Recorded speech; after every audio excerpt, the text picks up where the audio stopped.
तो क्या हाल है आप सबका? तो यार आज हम बात करेंगे बॉलीवुड की एक ऐसे सतरंगी गिरगिट के बारे में जो सिचुएशन के हिसाब से अपना रंग कभी भी बदल लेते हैं। मतलब दिखाने को तो वो डॉलर बिग बॉस पहनते हैं, लेकिन अंदर ही अंदर रूपा की चड्डी पहनकर घूमते हैं। क्या आप भी नहीं समझे?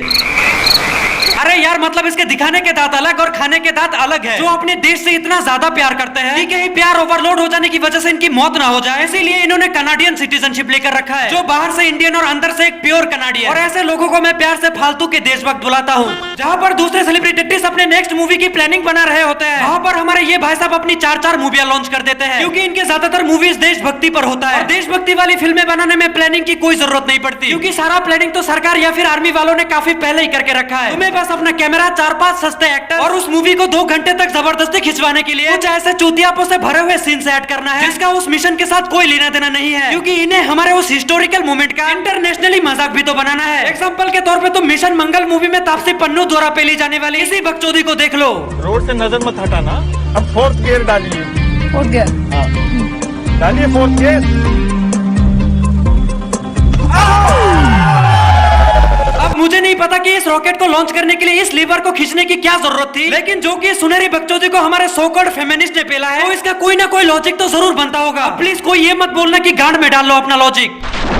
एंड मूवी के अंदर ऐसे घटिया सीन्स डालने के बावजूद भी इन्होंने इस मूवी का प्रमोशन ऐसे किया जैसे मानो इस मूवी को देख लेने के बाद हमारे देश को एक बार फिर से आजादी मिल जाएगी, क्योंकि 15 अगस्त को लॉन्च हुआ था ना ये फिल्म। वैसे मूवी के नाम पर देशभक्ति दिखाना जरूरी भी है, वरना 32 करोड़ की बजट में तुम 290 करोड़ का बिजनेस कैसे कर सकते हो? एंड इसी तरह से ये लोग हमारे इमोशन के साथ बिजनेस करते हैं, और देशभक्ति के नाम पर लूटा जाने वाला पैसा कब इंडिया से बाहर चला जाता है हमें पता ही नहीं चलता। और इन फेक देशभक्तों की लिस्ट में जो दूसरे नंबर पे आते हैं वो है हमारे ये भाई साहब, क्योंकि पहले नंबर पे तो कोई और आते हैं। तो यार आओ अपनी छाती पीटते हुए स्वागत करो हमारे कनाडियन देशभक्त मिस्टर राजीव हरिओम घटिया उर्फ फेगू कुमार उर्फ अक्षय कुमार का, जो अपने हर दूसरे इंटरव्यू में ये कहते हैं कि कनाडा ने इन्हें सिटीजनशिप सम्मान में दिया है। About the Canadian thing, I am an honorary citizen. लेकिन शायद ये पूरे देश को पता होगा कि इसने कनाडा से सिटीजनशिप भीख मांग कर लिया है, क्योंकि कनाडा ने आज तक जिन 5 लोगों को ऑनरी सिटीजनशिप दिया है उस लिस्ट में अक्षय कुमार का नाम कहीं पर भी नहीं है। और इसका प्रूफ अक्षय कुमार खुद ही दे देते हैं अपने इस ट्वीट के जरिए, जहाँ पर ये एक्सेप्ट करता है कि इनके पास कनाडियन पासपोर्ट है, बट कनाडा जिन्हें सम्मान में सिटीजनशिप देते हैं उन्हें कोई भी पासपोर्ट नहीं दिया जाता, बिकॉज वो बस एक सिंबॉलिक सिटीजनशिप होता है। अब मेरा अक्षय कुमार से बस एक ही रिक्वेस्ट है कि वो अपने आप को कनाडा का एक ऑनरी सिटीजन बताकर देश के भोले भाले जनता का चूतिया ना काटे। #honesty is the best policy। And अपने इसी ट्वीट में अक्षय कुमार ने ये भी कहा था कि वो कनाडा का सिटीजन जरूर है, लेकिन इन 7 सालों में इन्होंने कभी भी कनाडा विजिट नहीं किया। बट वो बात अलग है कि गलती से 2014 में उनका एक पार्टी वाला वीडियो वायरल हो जाता है जो टोरंटो में हो रहा था, और इसका पुष्टिकरण भी हमारे मीका सिंह जी कर देते हैं अपने इस ट्वीट के जरिए। And I must tell you also one thing. This is my home. Toronto is my home. After I retire from this industry, I'm going to come back here and stay here. मतलब China के products खरीदना और इसके movies देखना बिल्कुल same बात है, क्योंकि पहले केस में तुम्हारा पैसा चाइना जाने वाला है और दूसरे केस में कनाडा। अब ऐसी चीजों का बॉयकॉट करोगे तभी तो इंडिया आत्मनिर्भर बनेगा। क्यों सही कहा ना अक्षय भाई? And as always, I will do my best to make the people of Canada proud. तो यार वहाँ जाकर अपनी दुकान चलाओ ना, यहाँ पर क्या घुइया छीलने के लिए बैठे हो? सॉरी, अब हर जगह तो तुम फेक देशभक्ति दिखाकर सालाना 400 करोड़ रुपया तो नहीं कमा सकते ना। सही पकड़े हैं। As Canada is very close to my heart. वाह क्या बात है, 10 साल में कनाडा इसके दिल के करीब हो गया। जिस देश ने इसे कनाडा जाने के पैसे दिए वो कहाँ है फिर? I don't know. फालतू के देशभक्त मैं इन्हें ऐसा ही नहीं बुलाता, इनके इन्हीं हरकतों की वजह से बुलाता हूँ। यही नहीं, अभी और सुनिए। It is not terrorism जो होता है वो कंट्री में नहीं होता, वो कुछ एलिमेंट होते हैं। टेररिज्म तो इंडिया में भी है, इंडिया में भी है। अबे ओ करण जौहर की खुदाई से भटकी हुई आत्मा, एक बार खुद ही बोलते हो कि टेररिज्म किसी कंट्री में नहीं होता, दूसरी बार कहते हो टेररिज्म तो इंडिया में भी है। अरे कहना क्या चाहते हो? एंड तुम्हारे जनरल इन्फॉर्मेशन के लिए बता दूं, इंडिया वो देश है जो 70 सालों से टेररिज्म के अगेंस्ट फाइट कर रहा है। बट तुम्हें कैसे पता होगा, तुम तो कनाडा वाले हो ना। टेररिज्म जो होता है वो कंट्री में नहीं होता, वो कुछ एलिमेंट होते हैं। टेररिज्म तो इंडिया में भी है। देखा आपने लापरवाही का नतीजा है। ऐसे ही पोलियो की खुराक न लेने से पोलियो आपके बच्चे को पकड़ सकता है। अब आओ अक्षय कुमार की लाइफ को हम थोड़ा रिवाइंड करके देखते हैं। अब ये सिगरेट को भी स्वैग से बेचा करते थे।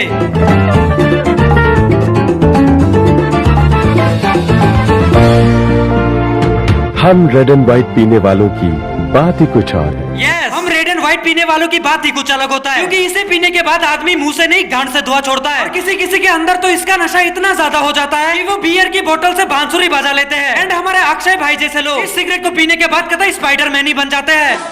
स्पाइडरमैन स्पाइडरमैन तूने चुराया मेरे दिल का चैन।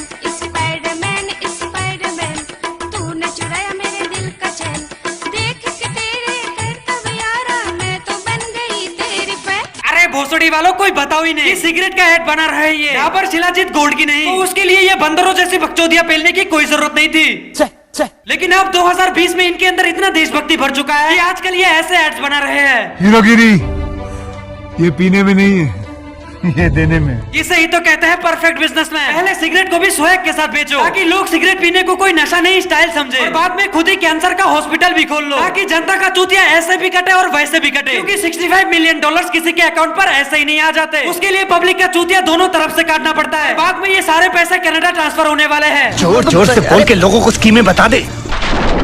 कई ऑफर्स आते हैं, मैं आपको बताऊं, मुझे कई बड़े बड़े गुटखा कंपनी के ऑफर्स आते हैं कि करो, और अनगिनत सुनने वाले अमाउंट देने को तैयार होते हैं, लेकिन बात उसकी नहीं है। आज इतना बड़ा एक लाइन यहां जुड़ा हुआ है, कहां गया, स्वस्थ भारत, तो उसके लिए मैं ये काम नहीं करूंगा, गलत काम नहीं करूंगा। अब खबरदार, अगर किसी ने मुझे ये वीडियो दिखाकर नीचे ये कमेंट किया हो, बीवी यार सुबह का भूला अगर शाम को वापस आ जाए तो उसे भूला नहीं कहते, क्योंकि सुबह का भूला अगर शाम को वापस आ जाए तो उसे चूतिया बनाना कहता है। एंड हाँ, अक्षय कुमार ने कभी भी गुटखा नहीं बेचा, लेकिन बात अगर बिलायती दारू की हो तो तुम्हें डॉलर्स में पेमेंट करने वाला है। अब कहानी कुछ अलग ही हो जाता है। An interesting week. I do what I can. Signature Premier Natural Mineral Water. अब इससे इन्हें कोई फर्क नहीं पड़ता कि इसे पीने के बाद इनके फैंस की हालत सुपरस्टार मुकेश जैसी हो जाएगी, क्योंकि ना बाप बड़ा ना भैया, सबसे बड़ा रुपया, जिसे ये फ्यूचर में कनाडा ट्रांसफर करने वाला है। आपके जो बॉलीवुड के साथी हैं इस तरह के प्रोडक्ट्स को एंडोर्स ना करें, क्योंकि बहुत ज्यादा लोग इन्फ्लुएंस होते हैं ये सब एडवर्टाइजमेंट देख के। तो ऐसा है कि जनाब, ऑडियंस को भी पता होना चाहिए किसको फॉलो करना चाहिए, किसको नहीं करना चाहिए, किसको फॉलो करना चाहिए, किसको नहीं करना चाहिए।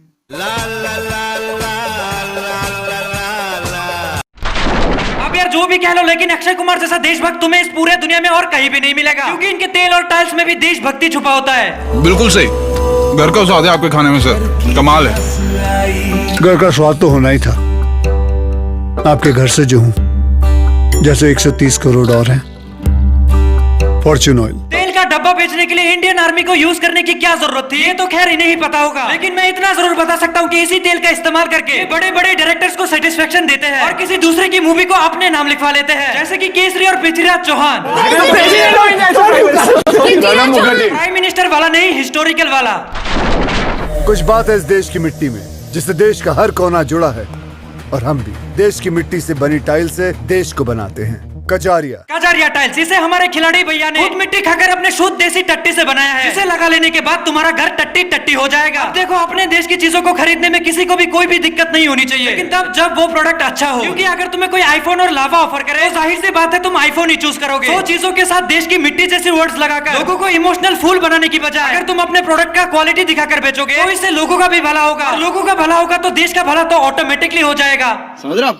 समझ रहे हो ना? अब अपन लोग अक्षय कुमार की जिंदगी को और थोड़ा रिवाइंड करके देखते हैं। तो बात है उस जमाने की जब अक्षय कुमार को बॉलीवुड में उतने ही लोग जानते थे जितना कि आप एजाज खान को जानते हैं एज ए एक्टर। तभी संजय दत्त के ऊपर इलीगल वेपन और ड्रग जैसी खतरनाक चीजों को लेकर उनके ऊपर सुप्रीम कोर्ट में केस दर्ज होता है। अब हमारे ये भाई साहब बॉलीवुड की गटर में अपनी डूबती हुई नैया टिकाने के लिए संजय दत्त का सपोर्ट करने लगे, वो भी पोस्टर्स लेकर, क्योंकि संजय दत्त उस जमाने में बॉलीवुड पर राज किया करते थे। ऊपर से उनके पिताजी पॉलिटिशियन भी थे, तो जाहिर सी बात है अपने पर्सनल फायदे के लिए उन्होंने संजय दत्त का सपोर्ट किया था। लेकिन अब एक इनोसेंट बंदे की मौत पर उनसे एक ट्वीट तक नहीं हो सका, सिवाय उस फॉर्मेलिटी पोस्ट के जो ऑलमोस्ट सबने किया। लेकिन 2 महीने बाद सडनली भाई साहब अपने ट्विटर पर ये ट्वीट करते हैं, क्योंकि सड़क 2 को जो प्यार मिला था ना ऑडियंस से, सबका फट चुका था। इसीलिए तो हमारे खिलाड़ी भैया ने अपने लक्ष्मी बॉम्ब का ट्रेलर भी कैंसिल कर दिया था। तो मोरल ऑफ द स्टोरी, ये अपने पर्सनल फायदे के लिए एक क्रिमिनल का भी सपोर्ट कर सकते हैं, लेकिन जब इन्हें कोई अपना पर्सनल फायदा नहीं दिखाई देता, अब ये उसके नाम पर 2-4 ढंग के ट्वीट भी नहीं कर सकते। साले कुत्तों की जिंदगी। And type RIP for them, जो ये समझता है कि अक्षय कुमार एक आउटसाइडर है, क्योंकि अक्षय कुमार स्कूल फ्रेंड रह चुका है साजिद के, जो पेशे से एक फिल्म प्रोड्यूसर है। ये कोई ऐसे वैसे प्रोड्यूसर नहीं है, ये पूरे खानदानी प्रोड्यूसर है। मतलब इनके बाप भी प्रोड्यूसर, दादा भी प्रोड्यूसर और ये खुद भी प्रोड्यूसर, जो अक्षय कुमार को काफी पहले से काम देते आ रहे हैं। कुमार क्यों? मतलब he is a very big star, मानता हूं, इसलिए क्योंकि वो आपके दोस्त हैं, और आपको इजी एक्सेस मिल जाता है उनसे, इसलिए वो आपकी हर फिल्म में आते और नजर आते हैं।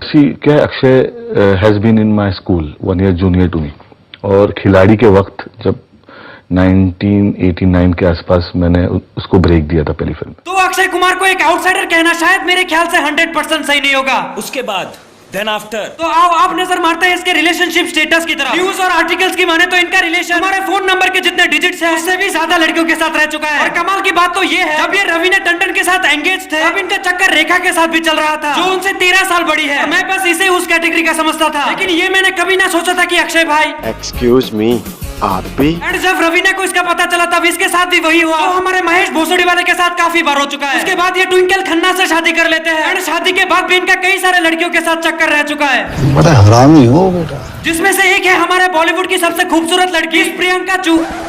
तभी मैं माफ करना, गुस्से में इधर उधर निकल जाता हूँ। जिसने अपनी खूबसूरती चमकाने के लिए प्लास्टिक सर्जरी भी करा के रखा है।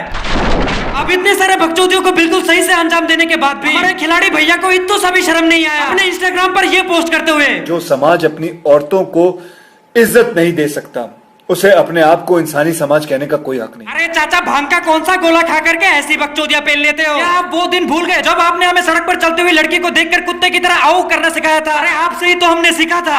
क्या माल है बोलना। क्या आपको वो दिन भी याद नहीं जब आपने एक फैशन शो को babachaddi.com की जगह naughtykanada.com समझ लिया था? आशिकों में दिल का मुझे जीना मत सिखा, मुंह में ले लंड मुझे छोड़ना मत सिखा, टूटा मेरा दिल उसे जोड़ना मत सिखा, मुंह में ले लंड मुझे छोड़ना मत सिखा।